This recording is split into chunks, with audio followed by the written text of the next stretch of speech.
Фирма доверител до Основниот суд во Штип поднесе предлог за стечај за фабриката за чевли Баргала. Предлогот доаѓа откако фирмата по правосилна судска одлука и ноторско извршување не успеала да се ги наплати побарувањата, бидејќи сметката на Баргала во континуитет била блокирана повеќе од 45 дена.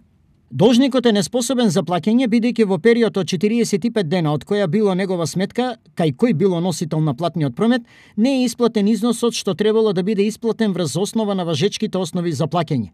Од ова, неспорно може да се утврди дека се исполнети условите за отворање на стечајна постапка над должникот Баргала.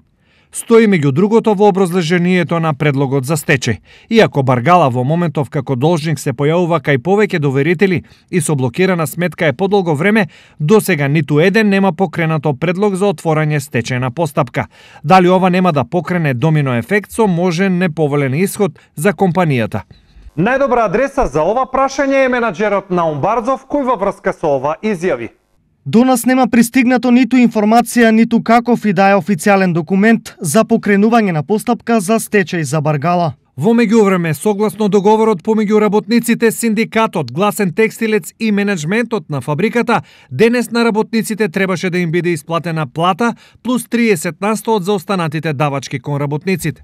Дека денес е време за плата за работниците, менеджментот преку медиумите го потсетија и од синдикатот. Доколку раководството не ги превземе сите напори за исплата согласно договореното во спогодбата, ќе бидеме приморани да ги преземеме сите законски мерки со цел за заштита на економските и социјалните права на своите членови од работниот однос. Истакнува Дарко Димовски, председател на ССМ. Во врска со ова потсетување Барзов за ТВ Стар со следниот одговор: Во текот на денешниот ден на сите вработени им беше исплатена плата за месец јули и ние како фирма го испочитувавме договорот со ССМ. Исплатата на заостанатите 30% не беше дел од тој договор за овој месец.